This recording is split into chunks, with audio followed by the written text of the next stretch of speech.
morning and welcome to Get Real America. I'm Bill Edwards. I'm Brittany Brown. It's Wednesday, and what's happened to America? Bill, the voter turnout was abysmal. Yesterday. Just pathetic. And, Savannah at the top of that list. Van Johnson continuing to be the mayor here in Savannah. But I will tell you that Alicia Blakely posted on her social media yesterday that she's like, there's no way that I won my race and all of Van's candidates won.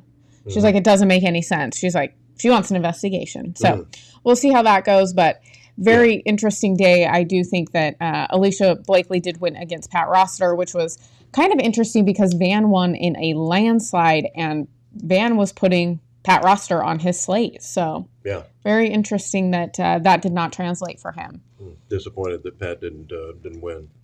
He would have been great for Savannah. Yeah, but you guys reelected Curtis Pertee, who's done nothing for the South Side. So good for you guys. Yeah, congratulations. Nice job.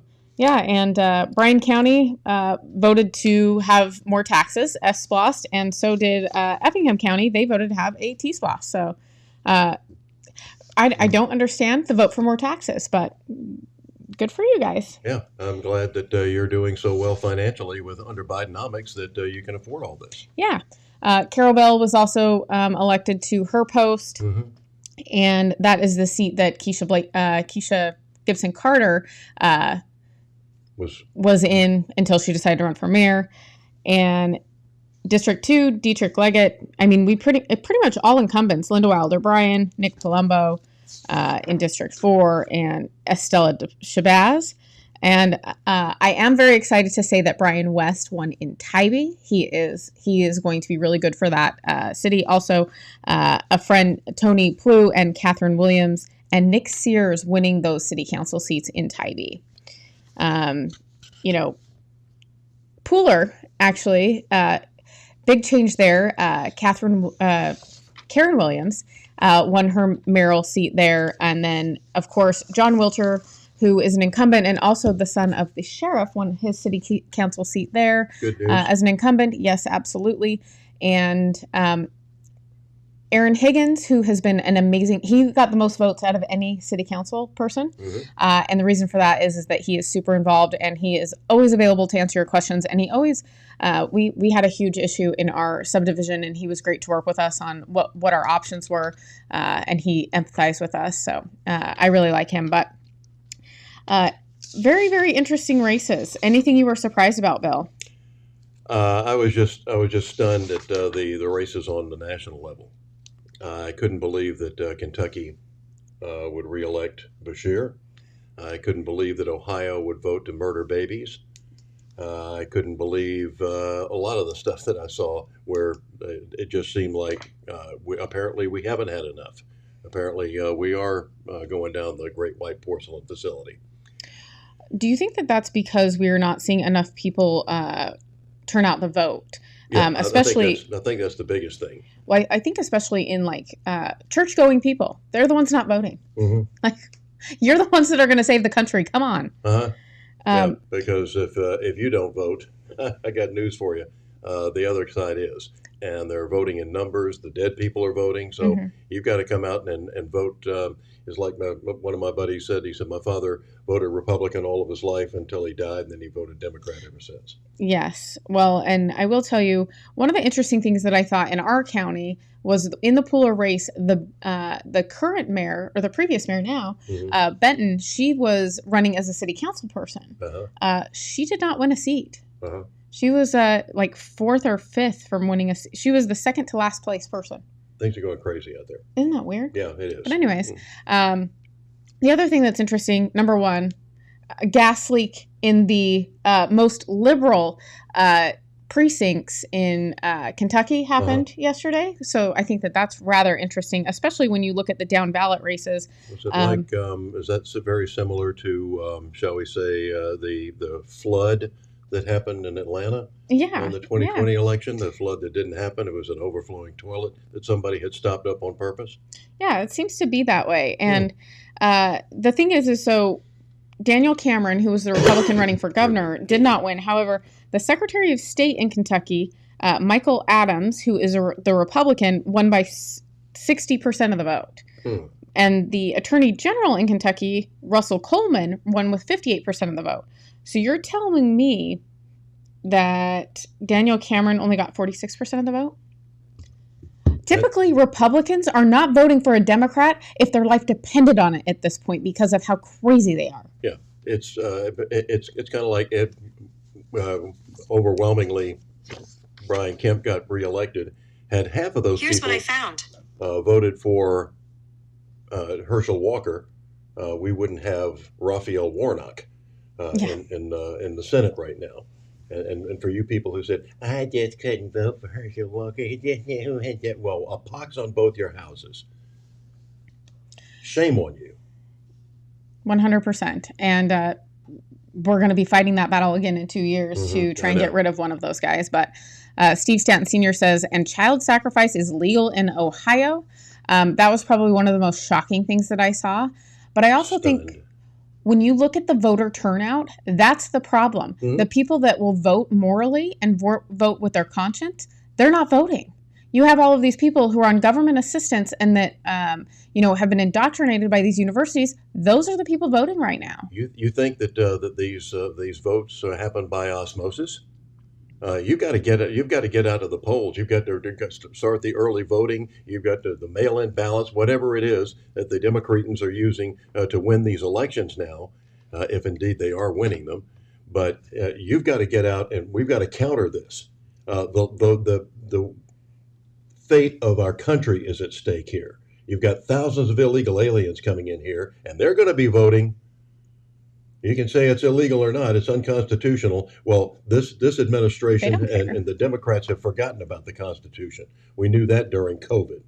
That was so blatantly obvious when Tucker Carlson, as the mayor, the governor of New Jersey, he said, under what right do you have to close all these places down and tell these people, what part of the Constitution were you using for that? And he kind of chuckles and, well, we didn't even think about the Constitution when we were doing this.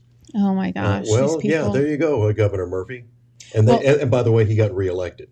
Yeah, well, and here's the other thing. If abortion is not an issue that Christians are not willing to show up for, what is? Exactly. I can't believe in Ohio they voted for this. I'm just appalled, actually, but Lizzie Warren says Kentucky looks fishy. It absolutely does. Along with, I can't believe they called the Virginia races because of the vote switching that they saw in the machines and shut it down. Also in Appling County, they are a trial for the updates to the Dominion machines. Guess what? They couldn't upload to the Secretary of State, so they had to do everything on paper. Paper Imagine ballots. that. Imagine that. Something we've been asking for some time now. So quite interesting. I think that we're going to see some issues in 2024. Hold on to your seats because it's going to get pretty crazy. But that also means that we have to turn out in numbers that are unbelievable. The other thing is that if Trump is not on the ticket, Republicans are not winning. That's the other thing that the issue is you have to find a way to translate the way that Trump does. And I don't know how you do that in a state race. I'm once again, almost words don't fail me. I'm just totally appalled. I was appalled at the midterm elections that we didn't have the red wave, and should have been a red tsunami. There shouldn't be a single person in this country that's got an IQ above a screwdriver to vote for a Democrat again. Yeah, well, and here's the thing. If this is any indication of 2024, we're in some real trouble. We're in some real trouble. And I will tell you, we had a panel with Josh McCoon last night, who's the head of the Georgia GOP. And one of the things he talked about was just the amount of money we're having to spend on lawsuits and, the legal bills that he is seeing come through. He's like, it'll make your heart stop. I mean, it's just unbelievable. The amount of money that the party has to come up with to fight these legal battles. So, people need to start understanding what time it is in this country, and they need to get involved, and they need to figure out how we're going to start winning. The elections are what matters. I mean, if you do not vote, don't continue to complain to anyone about the situation that we're in as a country. It's pathetic that things are so bad right now, and you have voter turnout that is just abysmal. Yeah, that we've said it until we're blue in the face that you have to. This isn't going to happen overnight, but you have to start somewhere, and you've got to get out and vote. There's no other solution to this problem. You have to get outraged, just like these stupid Palestinian protesters that are running around with their flags and that are going, by the way, to the Department of Defense today to surround that building and to demonstrate, because the Department of Defense, of course, is supplying Israel with the weapons that they need to defend themselves. It is just disgusting what's going on in this country, and the fact that you have to understand the correlation between your vote and what happens. Just like the people in Chicago right now, all upset that all these illegal immigrants are coming in here, and these migrants, and they're taking over their resources, they're taking over their buildings, they're taking over all their facilities, they're losing, they're screaming at the mayor about it, and somebody needs to tell them, you voted for this. You had a chance to vote for somebody else for mayor. Mm-hmm. You had a chance to get somebody in New York City. You had a chance to get Curtis Sliwa in as your mayor instead of this cretin that said he was a former police officer. And we've done some digging into that. He has a desk job somewhere. Well, did you hear that the Philadelphia mayor won again? I'm like, with how that city is right now, how the heck did this person win re-election? Exactly.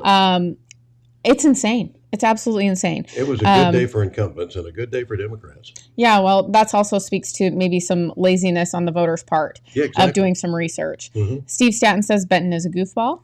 And is there such a thing as a fair election anymore? And I think that that's kind of where we're at in this country, is people don't believe that we have fair elections.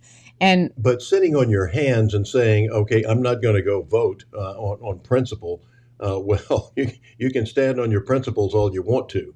But sooner or later, that house of cards is going to collapse.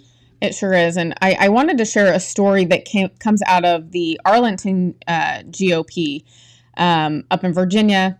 Matthew Hurt is the GOP chairman up there, and he was at his fourth polling location for the morning handing out Republican sample ballots. He had already talked to the Democratic poll greeter and a few voters when this man approached him. He offered him a Republican sample ballot, and he flew into a rage, calling him names, spouting this sort of tropes in the video. Then he went into the polling location. He came back, and he had started to record. He put his phone in his pocket, and this is what that exchange looked like. This is what Republicans are dealing with. When you fucking people tried to overthrow the election, you might as well have been walking up to my head on the way to the polling station, putting a gun in my head, trying to tell me not to vote. You expect me not to take that fucking personally? You fucking try to overthrow elections with violence, and then you're out here among decent people. Thanks for coming out. What do you have to say that, huh? What are your policy prescriptions? Have a nice day. You've already fucking rapist rights. Yeah. Involving yourself in people's fucking families and their fucking bedrooms. It's pretty wild. You fucking animal. Try to steal my vote next year, I'm gonna fucking remember you personally. Thank you. In fact, I'm taking a fucking picture of you. Is that all right? Yeah, you Permission? can. Yeah. It's a one-party consent state. Shitbird? Yeah, one-party state. You want a fucking one-party country is what you want. Hey, sir, how are you? Headed in to vote? Yeah. Could I get your Republican sample ballot? Sure, thank you. You know, try not to be buddy-buddy with these people because they put on the face of a good neighbor, but they support lynch mobs. Or they're fucking... I can't believe people behave this way in public and go after people the way that they do. This guy's insane. I wish he'd, you start fighting back, okay? For God's sake. Get yourself a water pistol and fill it with ammonia and just start and just shoot it in these guys' eyes or something. Won't hurt them, other than the fact that they won't be able to see for a while. But here's the thing, Bill. They're going to be the ones that are in trouble, not this guy that is going psychotic and repeatedly saying the F word and basically calling him a terrorist. Yeah. I mean, this is what we're up against. Well, and we're the domestic terrorists. And I think that people don't understand. You guys really should watch the movie Police State by Dinesh D'Souza. It's a documentary that he just released. Mm-hmm. It is quite incredible. Co-produced by Dan Bongino. Yes, it's quite incredible, them talking about how they are tracking American citizens. And these are not people that have done necessarily anything wrong. It's just if you were in the vicinity of DC, if you posted this thing on your Facebook, guess what? You're on a list. Yeah, if you're past one of the interchanges on January the 6th, there's a good chance that you're going to be investigated by the FBI. Yeah, this is where we're at. And so if more of us will stand up and fight back, there's nothing that they can do, but we've got to stop this stuff in this country. 15 years ago, do you think you would have saw that exchange with that guy? Do you think that would have happened 15 years ago? Probably because someone punched him in the face. Yeah. I mean, honestly. He deserved it. Yeah. So he truly represents the entire Democrat Party. It's very true. They're very angry. These are the people voting. These are the ones that are voting. Yep. Okay. So if this isn't obvious, I don't know what is. All right, coming up next. Well, you were able to sit down with someone that is in the thick of it over in Israel, and quite an interesting interview. Jonathan Davis joins us from Tel Aviv. Coming up next.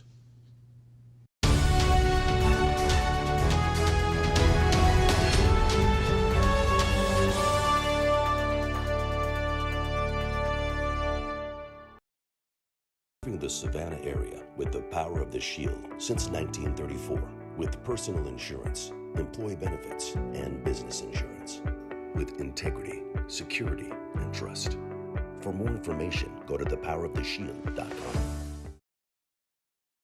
I'm Brittany Brown. I'm Bill Edwards. We're the co-hosts of Get Real America. We're the CEO and the president of something we call the Local Spin, and there's a reason we call it the Local Spin. We want to cover stories that really impact your life at the local level. Don't have a local business? No problem. If you know people that have a local business, make sure you reach out to them and let them know that they should advertise on our show. Our rates are extremely reasonable, a lot better than you find in most of the media in this town, and you will get results. I promise. You will be investing in something that's important. If you don't have the ability to donate, make sure you like our page and share it with your friends.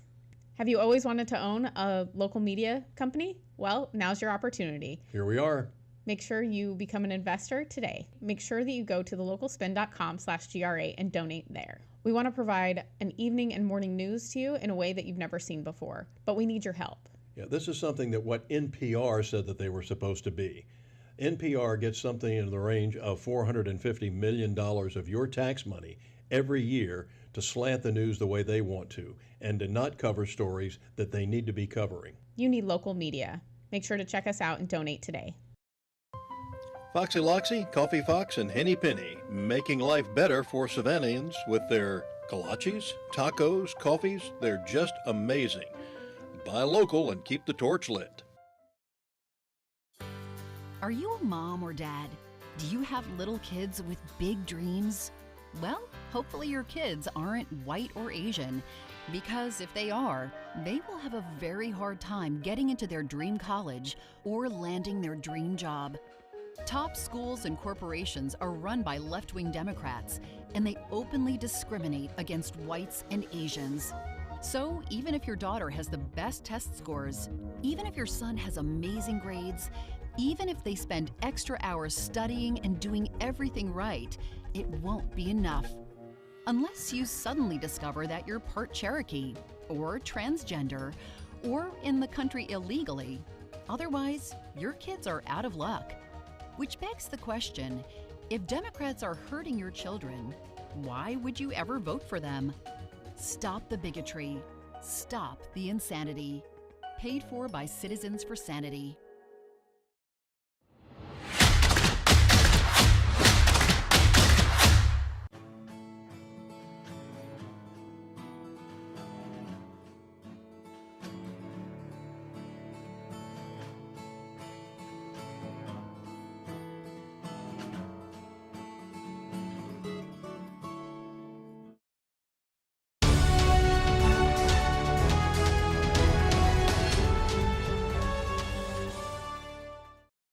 always a pleasure to be talking to my good buddy Jonathan Davis. Jonathan, it's hard to believe that our friendship goes back going on 20 years now since I did my radio show over there. And you were kind enough to give us this great presentation and tour of the new fence and everything. Yes, I have great memories of your visit and afterwards visiting you in Savannah Mm-hmm. and our common patriotic bond, belief in freedom and democracy. And yeah, we share a lot, Bill. We do indeed. What now, Jonathan? However, I am worried about your welfare and Israel itself. Tell me what's going on over there. What's the atmosphere like on campus and elsewhere? Well, I think that the atmosphere on campus is quite patriotic. We've got a student body of 8,000, and 4,000 are actually in reserves. So Mm-hmm. they've conscripted 50% of our student body. Most of our students are in combat units or in other elite units. That's the kind of university we're in. That's the profile of the average student who actually comes here. Mm-hmm. Well, you're no stranger to combat yourself, being in the IDF back in your younger days. Were you a major, lieutenant colonel? Is that right? I ended up being a lieutenant colonel, but in my younger days, I was in a paratrooper reconnaissance unit. I fought in the Yom Kippur War, the first and second Lebanese wars. I participated in the first and second Intifada. That I was by then in the IDF spokesperson's office because they threw me out of the paratroopers because I was I was too old. At the age of 45, they make you retire. They figure you can't see the way you used to see. But they actually transferred me to a non-combat unit, the IDF spokesman's office. Yeah. So, But on campus, yeah, go ahead. go ahead. Go ahead. No, I No, just thank- want to say we've lost two students. So far, we've lost two students who were killed in action. Oh, I'm so sorry. One of them, by the way, one of them is an American kid, dual citizen, American and Israeli, who came from Washington D.C., immigrated to Israel. He was a lone soldier here. His parents later immigrated to Israel, and there are three of our students who were killed, murdered actually, in that big party that took place down south, which the Hamas attacked in cold blood. So we've had 5 casualties so far. We have 1 missing, and I'm expecting I hope that things go well and that we don't suffer any more casualties. But we have to be ready for anything. Boy, you do huge indeed. numbers. Well, you're surrounded by enemies, and the Hamas, of course, being one of the most recent. And you had the worst attack on Israelis and Jews since the Holocaust just a month ago today, as we record this. And are you as shocked as I am of all the pro-Palestinian demonstrations that are going on here, England, other places that we're seeing from a generation we thought was going to be never again? Well, it's a generation that many of the people have no idea what the Holocaust was, Exactly. and many of those people demonstrating don't even know where Israel is on the map. Okay, so you will find a critical mass of the people who are demonstrating who are of Islamic background, some Trotskyite, Marxist, socialist kind of background. Those same people who always like to demonstrate on campuses. You even find some radical Jewish people who, in my opinion, are relatively out of their minds. Okay, who also demonstrate there. Okay, and so and it doesn't surprise me because countries like Qatar have spent hundreds of millions of dollars in Ivy League universities creating academic chairs and donating tens of millions of dollars to various universities here, thereby supporting professors in key positions. And so it doesn't surprise me that certain universities are indebted to these donors from these Middle Eastern regions that dig for oil and use the oil money to support academic chairs. And it's funny because I sometimes see signs in these demonstrations, gays for Palestine, or transgenders for Palestine, or these different things. But it's interesting that if, God forbid, they should put up a sign like that in Gaza or in Ramallah, which is a large city in the Palestinian regions here, they would probably either be beheaded Mm-hmm. or they would be burned at the stake or they or something else bad would happen to them. They might be stoned to death Mm-hmm. also. Okay, so some of these people they have no idea what's going on. So in some of these demonstrations, you see a Muslim imam marching arm in arm with some Marxist socialist type who believes in human rights, who believes in women's rights, who believes in gay rights. But the common denominator between that socialist and the imam is that they hate Jews or hate Israel.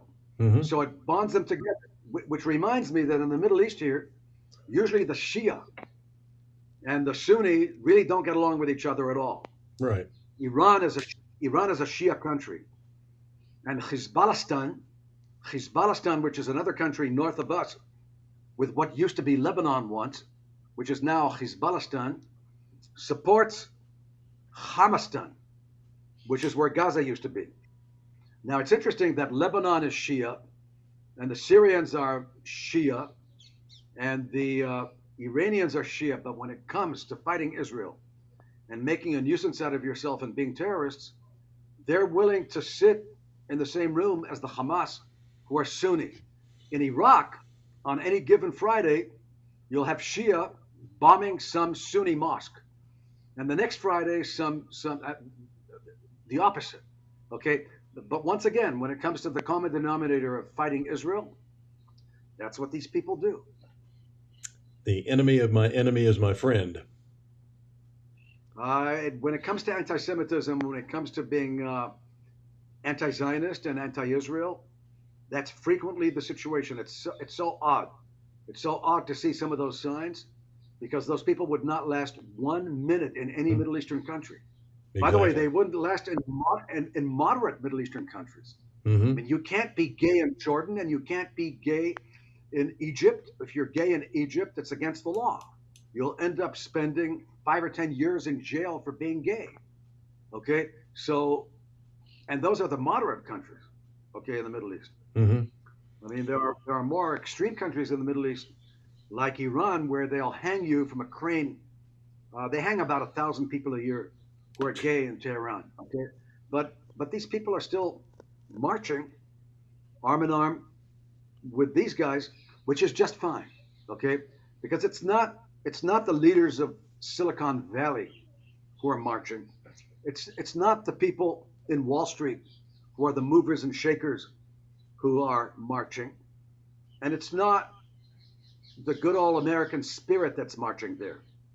It's not the American person from the Midwest who serves in the American Armed Forces who's marching there. It's certain minority groups like Black Lives Matter. Okay, Mm-hmm. Martin Luther King right now would be turning over in his grave if he saw what Black Lives Matter is doing when they march in favor of anti-Semites Yeah. and pro-Nazis like Hamas, because the Jewish people and Martin Luther King had an alliance. Jewish people sacrificed their lives marching in Selma, Alabama. Yep. And Martin Luther King was a great ally of the Jewish people, and the Jewish people were a great ally of those individuals. But Black Lives Matter became a total distortion of what the original leadership of African Americans was. And they've joined forces with these individuals, and part of them are also marching together with trans and together with some of these other groups. Okay, and that's fine, but we know who these guys are. I'm not sure that these people, by the way, are the vibrant future of the United States or the United Kingdom. When I see the average profile of these people who are marching, these are also some of the people who ransack department stores. These are some of the people who make it impossible to live in city centers anymore. And people are leaving city centers because some of these same people who are marching right now. So in many ways, there may be some normative groups who also march, who maybe we should be working on having them understand what the issues are. But there are also some other people there whose minds are made up. And so I'm not alarmed by it at all, actually. Jonathan, Vladimir Lenin called these people useful idiots, and these people were eating Tide Pods about 4 or 5 years ago, so that explains a lot. And like you said, because we don't teach history anymore, and because I have been a fan of defunding our universities and colleges and saying to start over because of all the what I see coming out. When I was working in television news, I noticed the kids that were coming in over the years were getting dumber and dumber, knew nothing about history. I had to explain to one of our anchors one time who the hell Adolf Hitler was, and this has been 25 or 30 years ago.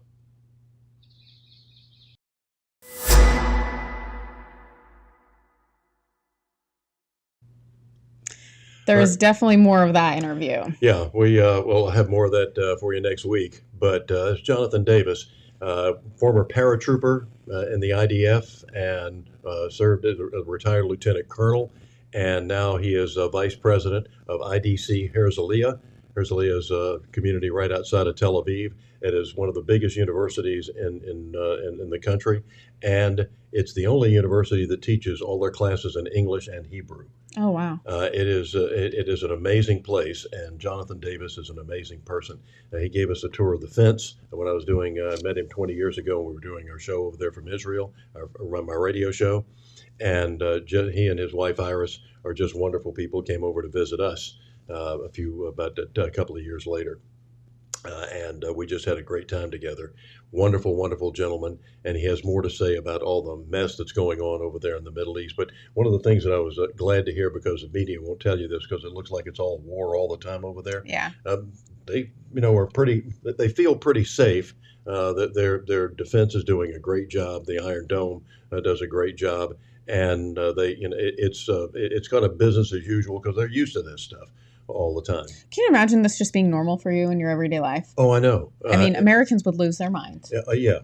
In fact, there was before about 2 weeks when we got there, there was a bombing of a bus on one of the streets there. Within 2 hours, you would know nothing happened. I mean, they are so good at coming in, getting the casualties, getting the people out, cleaning up the street, and getting it back to normal. You would never know.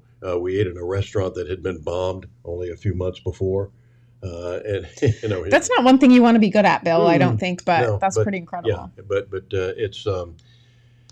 they're going to survive. These are God's people, and the people who are going against them. Where are you going to spend eternity? They're the ones that have to answer for that. Coming up next. Well, Rashida Tlaib answering for her calls against the Israelis. So she was crying yesterday. So. Oh yeah. Well, you got a lot to cry about. Mm-hmm. We're going to show it to you next.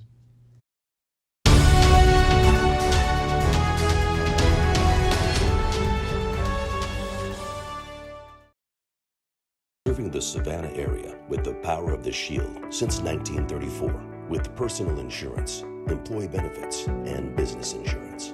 With integrity, security, and trust. For more information, go to thepoweroftheshield.com.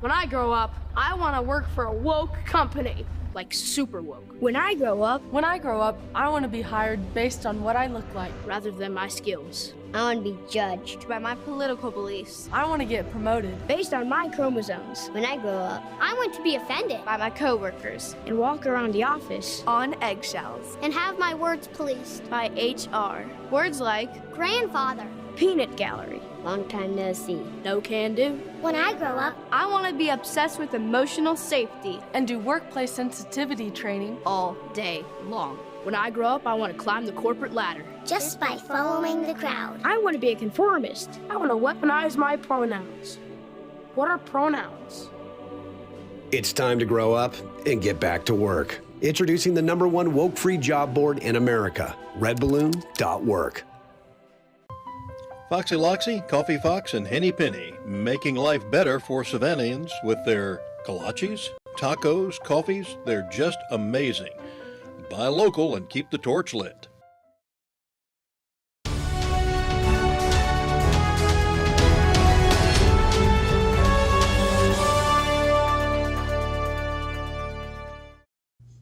Welcome back to Get Real America. I'm Bill Edwards. I'm Brittany Brown. And then the home stretch to a Veterans Day on Saturday. It So sure there'll be a is. parade, and we are going to honor those people who have offered to put their lives on the line for us. Yeah, and very important day. Also, the ladies on the right, if you have not been to one of their luncheons, they are phenomenal. Stephen Friend, I don't know if you know who that is, but he's the FBI whistleblower out of Florida that actually lives at the landings. Family. Yes, so he's actually speaking for their Veterans Day recognition meeting, which is on the 16th, which is after Veterans Day. But if you're a veteran, that would be a great opportunity for you to go to that one. And if you want to hear what Stephen Friend has to say, he just wrote a book. Pretty incredible stuff. Yeah. So check that out. FBI, one of the whistleblowers who has been totally debunked. No, you know he's telling the truth because he's been totally debunked by BS and DNC. Yes. And, Tlaib, how she keeps getting reelected is beyond me. It could be because Obama imported a bunch of Muslims to vote for her. But yeah, you got the peace-loving Muslim community. Yes. So she was censured yesterday. Good for her. Well, good for this. Good for the House. Yes, it definitely was. And here is her response. Anti-Semitism makes us all less safe and worry that your own child might suffer the horrors that 6-year-old Wadia did in Illinois. I can't believe I have to say this, but Palestinian people are not disposable.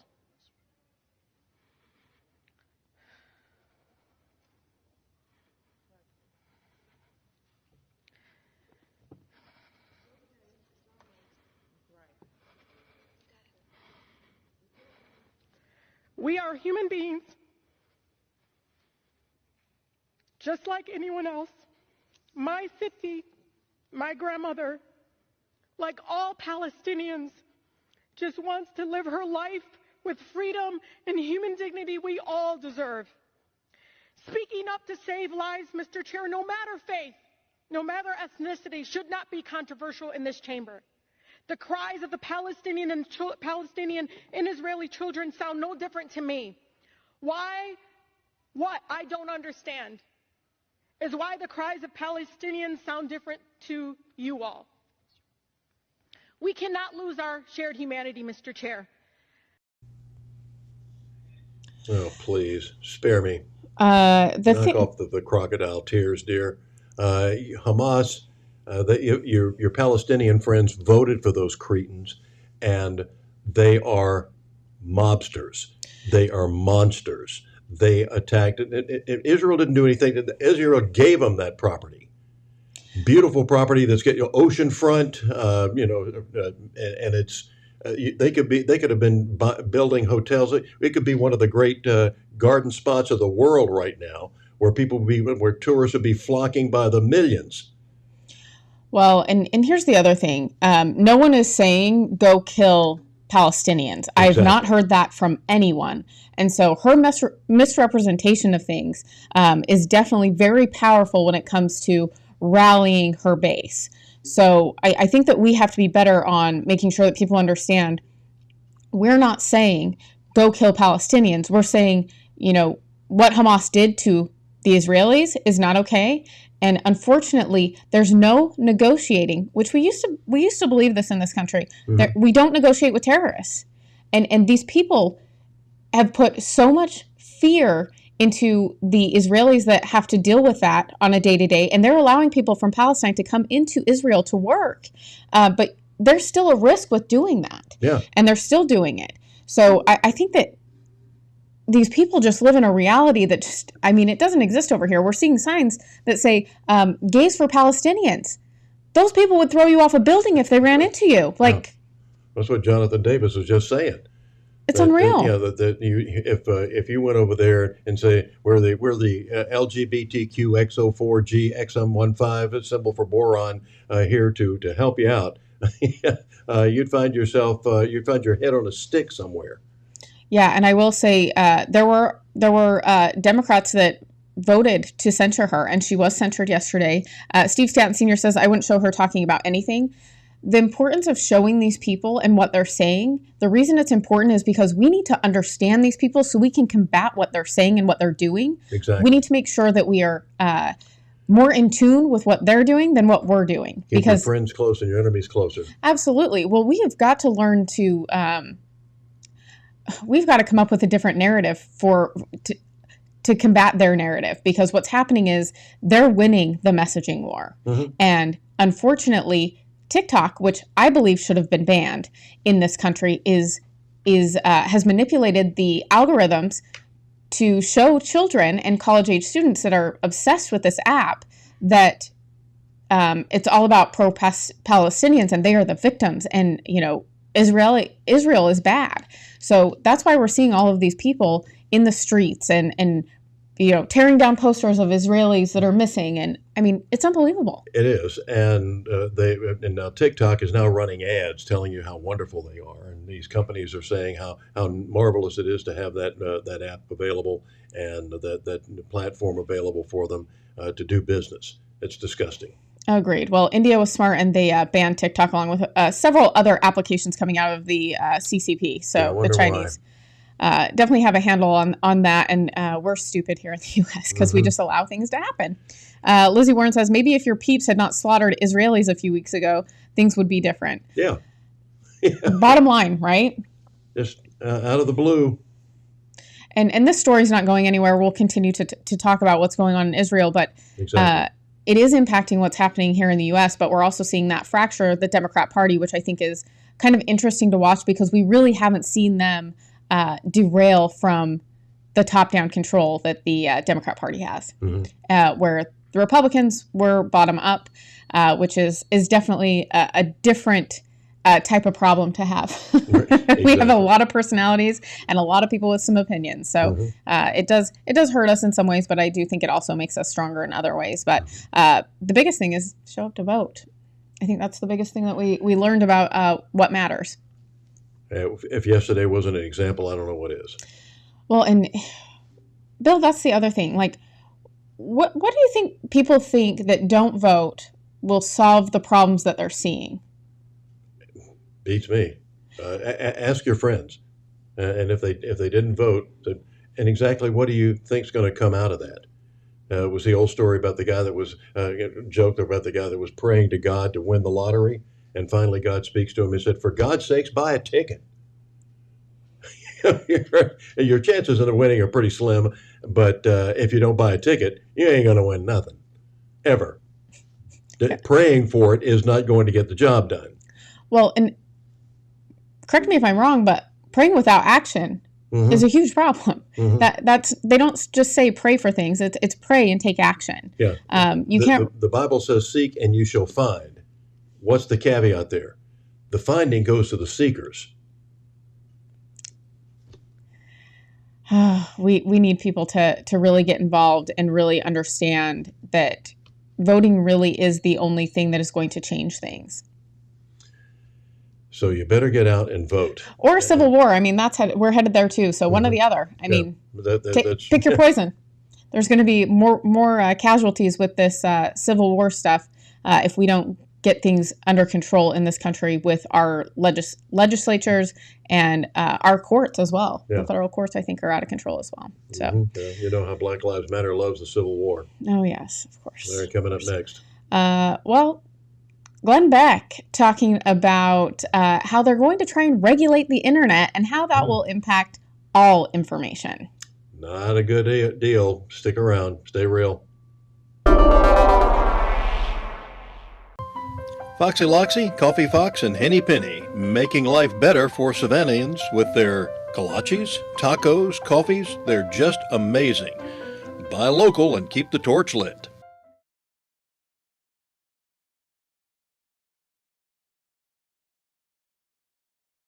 Serving the Savannah area with the power of the Shield since 1934, with personal insurance, employee benefits, and business insurance, with integrity, security, and trust. For more information, go to thepoweroftheshield.com. Boarded a plane and thought to yourself, I hope the pilot is a transgender refugee.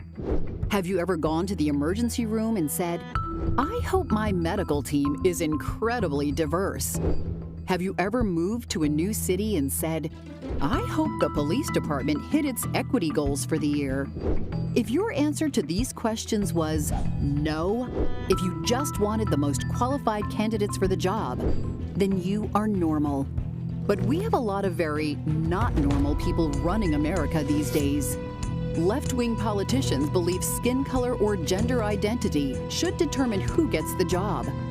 Democrats used to care about the middle class. Now they just care about your race and your gender. And as long as Democrats stay in power, it will just keep getting worse. Stop the bigotry. Stop the insanity. Paid for by Citizens for Sanity. Who is a kid? Well, that's a kid. And another. Look, a gaggle of them. Or is it a herd? Litter? Pride. But what about her? Tell her she's not a kid. Or him. So how do we tell who is a kid? Height? Age, maybe. But some of us have to grow up faster than others. A kid. A kid. A kid wants to make the world better. And one day, he just might. Is a kid fearless? Vulnerable? Strong? Nervous? Yes. Yes. Yes.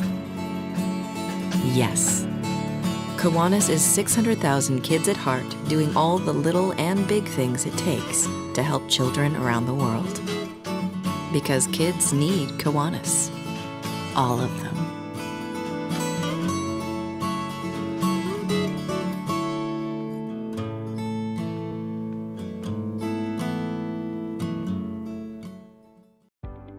When you're looking to buy a business or sell a business, the experts at Best Business Brokers have you covered.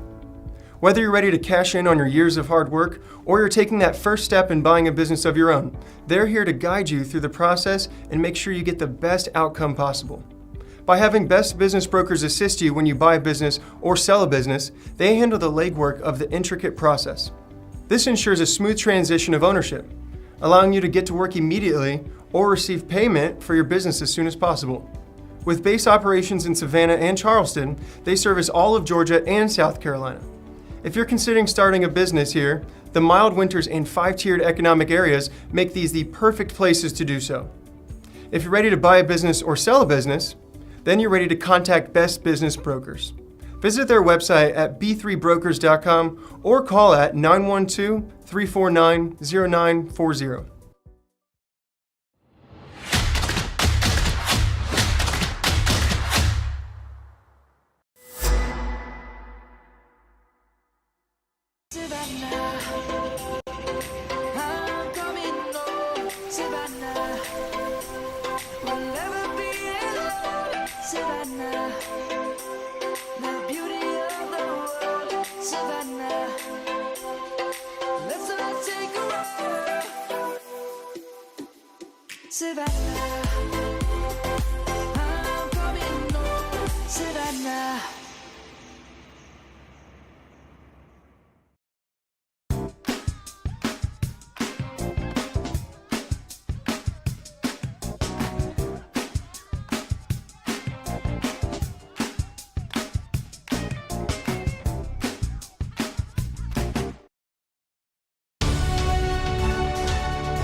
Welcome back to Get Real America. I'm Bill Edwards. I'm Brittany Brown.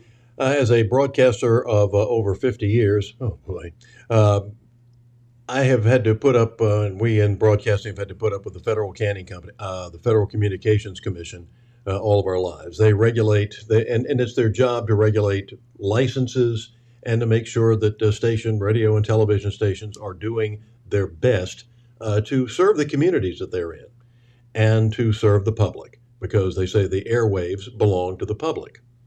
So they, for a long time, the FCC pretty much left us alone. Suddenly, all of a sudden, they start getting this micro management deal. I can remember when they had they're more concerned now with costume malfunctions at the Super Bowl than they are about whether or not there's good content and whether the stations are really serving their communities or not. Yeah, I think anytime something becomes regulated by the government, there's always an opportunity for it to go badly. Mm-hmm. And I don't think this is any different. And I think Glenn Beck raises a good point, and he explains this in good detail so people can understand what's going to happen if this goes through. Yeah. The Biden administration has just put forward a plan for digital equity, and it is a plan for all internet services and all infrastructure. According to FCC Commissioner Carr, President Biden's plan hands the administrative state effective control of all internet services and infrastructure in the country. Never before in the roughly 40-year history of the public internet has the FCC, or any federal agency for that matter, claimed this degree of control over it. The plan calls for the FCC to apply a far-reaching set of government controls that the agency has not applied to any technology in the modern era. You got that? This has never been done before. No communication devices have ever had this kind of control suggested by the government, let alone applied. He went on and said Congress never contemplated the sweeping regulatory regime that President Biden asked the FCC to adopt, let alone authorize the agency to implement it. Here's what's happening. As with everything else the Biden administration is doing, his broadband policies are failing. And the building of internet infrastructure in this country, the price of it has gone through the roof. FCC wants new 5G broadband services, but it's all needlessly been blocked and delayed by new broadband infrastructure regulatory red tape. So the government is blocking the private sector from doing it, and then using that to say, see, we need to take complete control.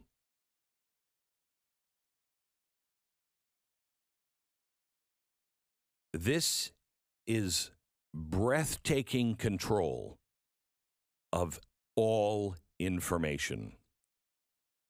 The rules that are suggested and are going to be voted on, quick, hurry, next week, the federal government has a roving mandate to micromanage nearly every aspect of how the internet functions, from how internet service providers allocate capital, where they build, to the services that consumers can purchase, from the profits that ISPs can realize, and how they market and advertise services to the discounts and promotions that consumers can receive. If passed, the FCC will be empowered for the first time to regulate every ISP's service termination terms, use of customer credit, account history, credit checks, account termination, among other items. He said, this plan reads like a document drawn up in the faculty lounge of a university's Soviet studies department. It includes plans to empower the FCC to regulate every single aspect of the internet for the first time ever. You have an FCC policy advisor who has just read the plan. He said, quote, to call it extreme or radical doesn't do this proposal justice. Phil Kerpen has just come out and said Biden is turning digital discrimination into a pretext for regulating everything for equity. This is so far-reaching that it will mean even the Blaze, because we are on the backbone of the internet. We can be completely separate, everything. But because we're on the backbone of the internet, we will now have to comply by government FCC regulations. I have done broadcast under FCC regulations for 48 years. I know what FCC regulations are like. I also started before Reagan, I think it was before Reagan, deregulated the radio waves and television waves. I will tell you that those regulations today would put this show out of business. I could not do what I do today if they just went back to the regulations that were in the FCC back in the 40s and 60s and 80s. I'll have more on this. This just came to my attention. I'll have more on this, but this is a very big deal. I was shocked when I saw this. Stunned beyond belief.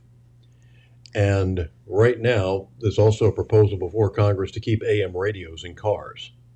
A lot of car manufacturers had quit putting in AM radios.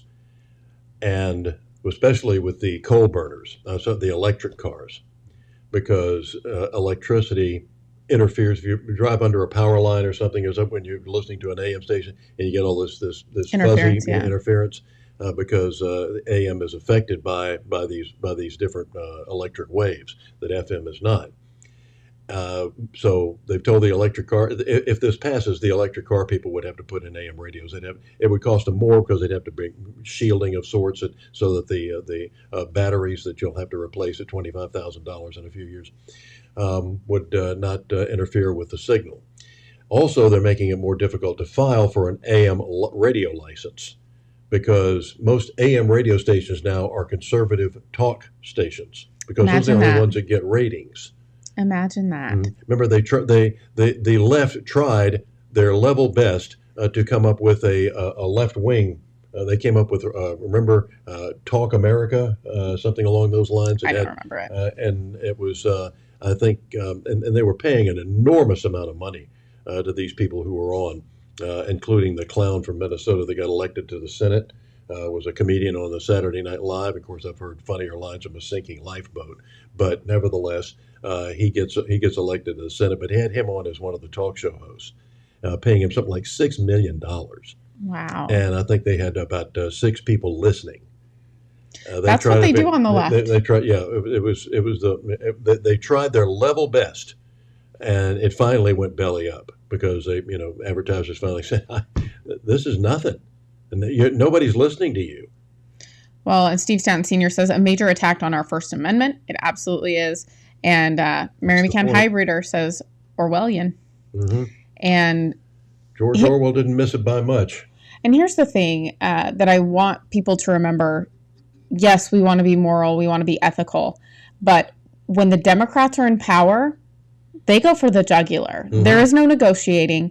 This is what we're doing, and you will obey us. Mm-hmm. So I think we need to either get our Republican officials to behave, to fight for us, or we need to elect new ones that will. Because we're not in a situation where we can kowtow to them anymore. Remember their cry when they lost power, when Newt Gingrich was elected Speaker of the House, and they said, "Now don't forget about our minority, or don't forget the fact that that we're still here, we still have a voice here. Don't forget the minority rights that we have in this body," because the first time in 40 years that they had been in the minority, and Republicans didn't know how to act, and started going along with it. The Democrats still acted like they were in charge. Yeah. And did a lot, and we're still doing a lot of damage. And then when the Democrats, we won, you lost. Sit down and shut up.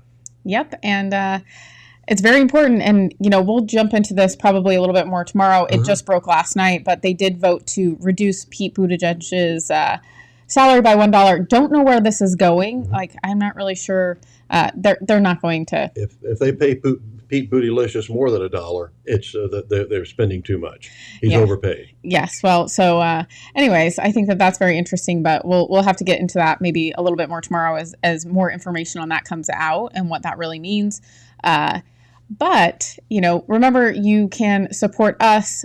We are local. We, want to do bigger things here in Savannah, and there is a lot to talk about going on in this city. A lot of things that need to change, and we need to hire someone that can do investigative reporting, which is really important. That's where you get these news stories that people can actually sink their teeth into and really latch onto, and we can make changes here. So remember, you can become a member, you can donate, and if you have a business, advertise with us. If you know someone that has a business, advertise with us. We can't work here for even $1 a year, so by all means, because that's about what we're working for at this point. Yes. So please help us out. We have to keep the lights on, and they charge us for this. Yes, they do. Everything costs money, and I think that that's one of the things that I'm seeing in all facets of the movement for the Republican Party is that things cost money, but financially it is hard right now. Make sure you're supporting local businesses, including us. So apparently you've got plenty of extra because you just voted for more taxes. So please send us some money your way. You've got so much. Thanks.